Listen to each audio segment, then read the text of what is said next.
Hi, Luke. Just wanted to send you a quick update. I went back to our previous email and kind of just wanted to give you an update of the things I've talked about previously and then add some new stuff in. Um, so, yeah, that's what we're doing. I have some notes to make sure I don't forget things. I mentioned earlier that I was going to be able to work with someone in our church to go into prisons and do like job work, like helping people with resumes and cover letters and interview skills. And um, in that space, be able to share the gospel with people and stuff like that. I was not able to do that. I am not cleared to my visa because of like safety issues and things like that. And being an immigrant, I'm not allowed to go into the prison system under this particular umbrella. So I was unable to do that. I am interested in seeing any other way to get around that, but we'll have to wait and see. My disciple Ben is discipling a guy of his own that is on his American football team, and they are going to church together. Ben brought him to church, so I'm walking Ben through how to disciple someone in his way, using the stuff that kind of we use, and just feel more confident in himself and be able to really engage and truly be present for his disciple in the context of their church, because their church has their own discipleship framework.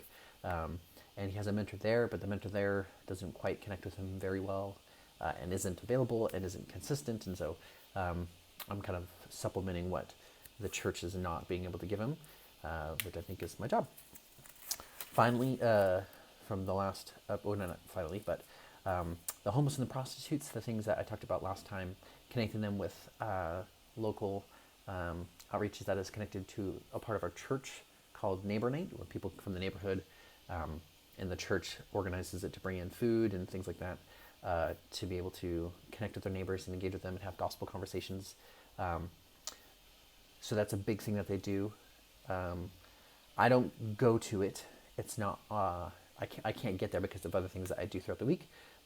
But we have a few teammates and friends that go there as well. So I just connect the homeless people and prostitutes that I connect with our friends, give them their names, and just connect with them. 6 homeless and prostitutes that I've encountered out of 18 or so have gone to that, and a few of them continue to go to that, and some of them are sparingly going to that. So that's really, really good. They're getting in church, they're having spiritual conversations with people. And then, that's another thing too, is that the streets have been oddly empty since the beginning of February. And I think I could just be the weather. I was concerned initially that some of them, because of what's happening, is that the churches and ministries in the area are taking notice of the prostitutes and homeless and people, well, mostly prostitutes, but people like me who come up and interact with them who are not Johns, who don't pay for their services, distract them from their job. And so I was concerned that maybe my presence compromised them a little bit, but it's been below 0 a few times. And so I was told by a friend of mine who works with them in a different way, and it works under like a prostitute rescue house, that it's just cold, and so it's kind of like their off season sort of. So that's why I haven't been seeing any of them. The homeless have actually been, their shelters have kind of opened up a little bit more space, and working with local churches to bring more space so to get people out of the street and at least into some place dry and warm, or at least not as cold during the evening. So that was that. Another thing in reference to, this is kind of the bulk of what I've been doing. There's a board game shop nearby, so I go in and I hang out with people. One of the things in our training, I'm saying spiritual conversations or gospel conversations. One of the things that we were taught, and a part of what this curriculum that this church does, is that it has like a square diagram where it's the form of conversation. So you have casual conversations, you have meaningful conversations, which meaningful conversations are just more like just your family and things like that. Spiritual conversations are about like the spiritual atmosphere, things that you believe, how have you interacted with God, things like that. And then there's discovery conversations where it looks like this. So you have casual conversations, which are just like the weather, cars, timetables of buses. And then there's, this is backwards. Then there is meaningful conversations, which are about like your family or your interests. It gets personal, almost to real personal in that category. And then you have spiritual conversations, which are not necessarily biblical conversations, but more just about spiritual things and your interaction with church or things like that. And then there's discovery conversations, which are like we look at the Bible, we have discussions over Bible stories. Like that's where the bulk of like work gets done. Is that's not to say that casual conversations, meaningful conversations aren't work, but like that's the exciting, the movement, the progress stuff of like getting them to open their Bible and getting them to have conversations about like Scripture and about God and about the Holy Spirit, about Jesus and the Old Testament, the New Testament. So very specific things. So spiritual conversations are the doorway into those things. And the way I've been able to do that was just sharing my testimony. And this is the beauty. This is so beautiful. I think God put me through what he put me through in my life. Well, maybe he didn't put me through it, but I went through the things that I went through in my life to set me up to be in places like this. Because, I was abused, I was hurt, I was homeless, and I just came from a really bad setup. But look at me now. And so I am oftentimes able to use my own personal story about how God used the church and through his Holy Spirit saved me from those things and brought me into his kingdom, and to relate to them in an honest and integrous way with authenticity. I am not a stuffy church-going Christian. I go to a non-traditional church. I work in a non-traditional way. And so that really connects with them. And then at the end of the day, like they have no excuse really for, how could God let such bad things happen? Which is very legitimate, but like, how could God let bad things happen? Well, let me tell you about my life and what happened in my life and how I feel like God rescued me from it. God didn't do that to me. It happened because of sin. But God saved me from it because he's gracious and generous. So those have been really, really well. I particularly want to, I know that we're approaching 7 minutes here, but I want to talk about a guy named Tom. First week I went to this board game shop. This kind of encapsulates my progress in this shop. First week I went in, kind of starting games, what do you do for work? What do you do for work? And I said, I work for a church. I plant churches. I have spiritual conversations. I do Bible studies. I reach out to people. I connect with communities.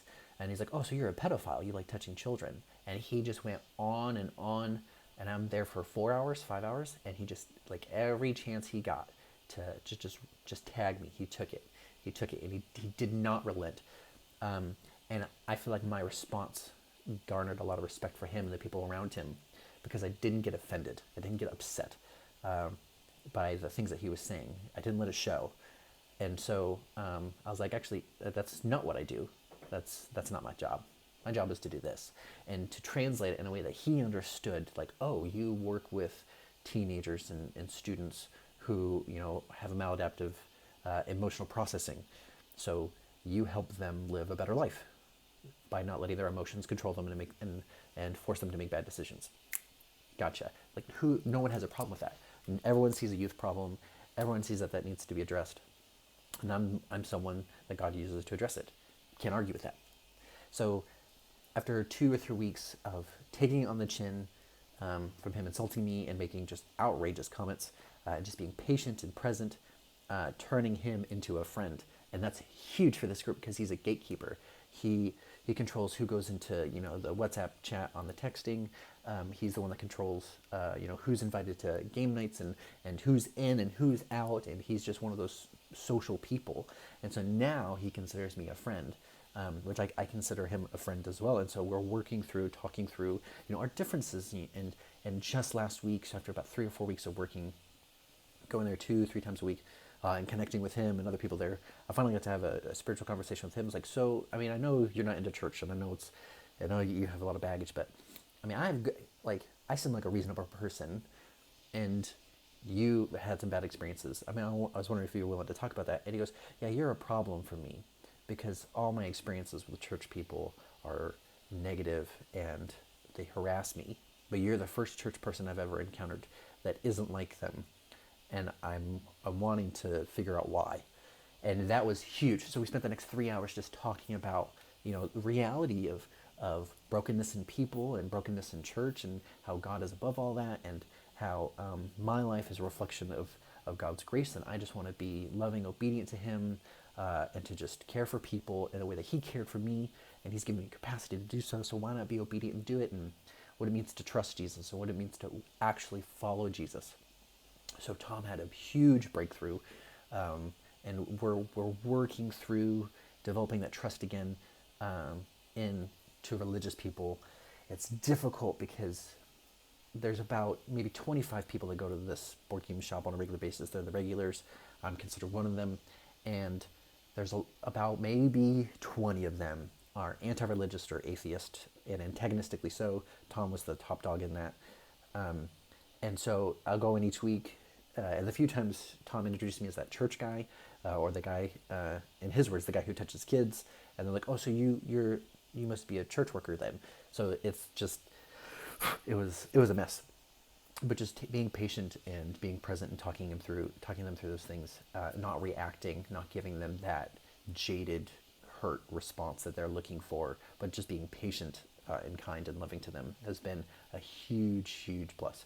And so I get to share stories of, you may have had that experience at church, and I'm a reasonable person, and I'm a person that you actually like to engage with. But so this is my experience, and I wonder maybe if you had my experience too, maybe your life would be different. How can we do that? And so just trying to engage tastefully in conversations to progress those relationships. So I'm really excited to that. In 3 weeks, went from antagonistic to a part of the group, went from, him harassing me and making just terrible jokes at my expense to saying, "Hey, are you coming tonight? I'll miss you when you're gone." He wanted to give me a hug one week. So it's really good progress, and I'm so happy that God has given us favor and blessed us in this way.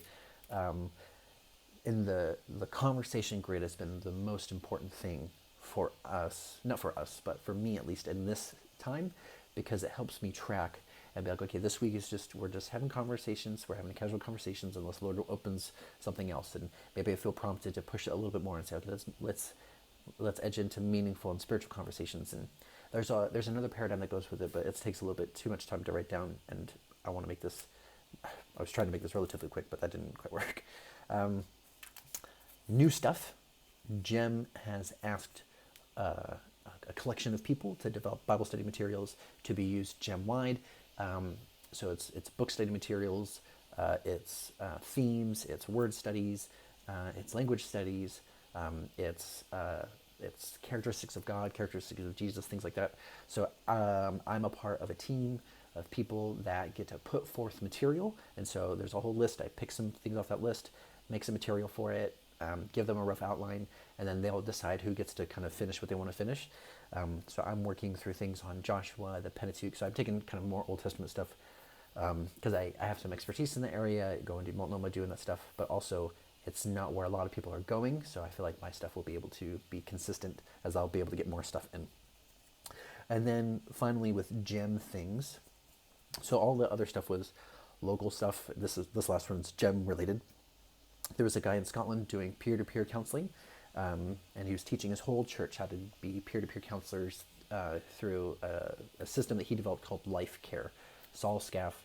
He has a book published under Muddy Pearl Publishers that I have, and it's really good. I went through the training 3 times. I have like a little certificate about being under that. And so he left Gem to start a thing in Texas and to be home with his parents who are aging. And so because I've been through it so much with him and I have a close relationship with him, Gem's kind of collecting some people to kind of put that into the DNA of Gem, and to be able to have all Gem missionaries be kind of certified or at least trained in this peer-to-peer counseling, this lay peer-to-peer counseling method, just to kind of take some of the loads off of other church leaders and kind of higher up people. So I have to put forth like an application process and like go through some interviews and things like that, but that's in the beginning stages. And I use that technique a lot for other discipling relationships that I have around here. Our home context, a couple of the Pakistani and Iraqi families that were around here actually moved. A mosque is being placed maybe about a mile away, and so they're all moving more toward that area. So there's a lot of emptiness, which kind of highlights the white Brits that are around here, because they don't care about moving toward a mosque. So the neighbors I was building relationships, they moved, lost contact with them, tried to follow up with them, tried to get their number, nothing worked. Tried to reach out to them the day they were moving, and he kind of blew me off and ignored me. So there was that, and then another couple that I kind of talked with around the way and tried to connect with their kids. That didn't work out either. They silently kind of pulled in and pushed us away. So I'm just praying through what does that look like to reconnect with them. If I should reconnect with them, should I pursue other things? So praying through that.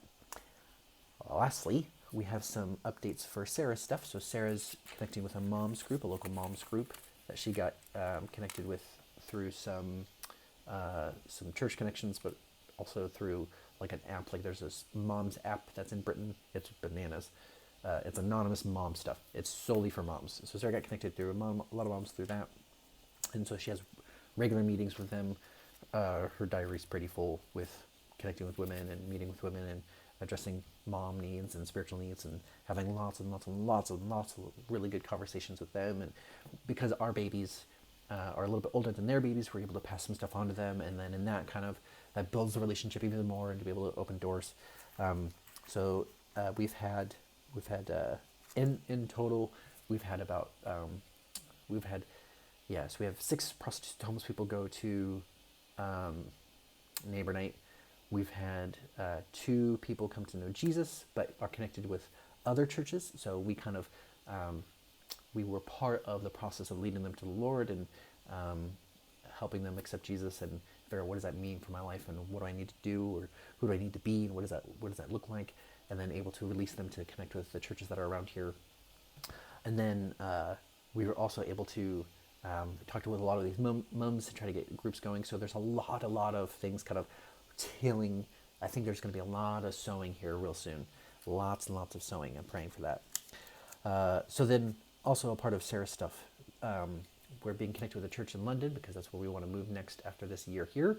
And they offered her a job. So she has an interview on the 24th. It will not pay much, but it will give us an into the church and into the community. And also just give us a little bit of income. Sarah's actually allowed to work a little bit because of some new designations within the laws. Brexit is changing everything. Brexit officially happened on January 31st, so visa laws change, financial laws are changing, and there's a slow process kind of like cycling out. And I've noticed that a lot of the American news media has super incorrect information on it, and even some British media has very incorrect information on it. So it's really hard to figure out, what's actually happening, what's just guesswork, what's, hearsay, and so there's local papers are the best way to get information for that, and watching BBC on Parliament. BBC will have like a commentary section, but actually listening to the parliamentarians' words is the only way to figure out, what's the appropriate way to do this. So that's great. Lastly, we have the Launch City bringing a bunch of missionaries into Birmingham and sending them out throughout the rest of Europe. We have to figure that out due to Brexit and visa issues that come along with that. But this weekend, from Thursday to Sunday, we have a gem retreat, which is where I'll get a lot of details about Launch City, about my ability to participate in GEM's biblical network and peer-to-peer link counseling stuff, and share some reports and some in-depth stories about some interactions I've had, particularly with Tom. Tom's a whole story, which I'm more than happy to share. Any more information, just about anything that you wanted to know. I know this is about 20 minutes long, sorry for that, but lots of good things are happening, lots of seeds being planted, sowing, there's a verbiage that we use, sowing generously. Every interaction we could possibly have, we just take advantage of it and trust the Lord to do His work and be led by His Spirit. So appreciate you guys. Thank you guys so much for being faithful. Praying for this new guy to come in to be the youth pastor. I'd be very interested in how that goes and when he's coming in, things like that. But yeah, love you guys. I'm going to go and make some dinner. Bye.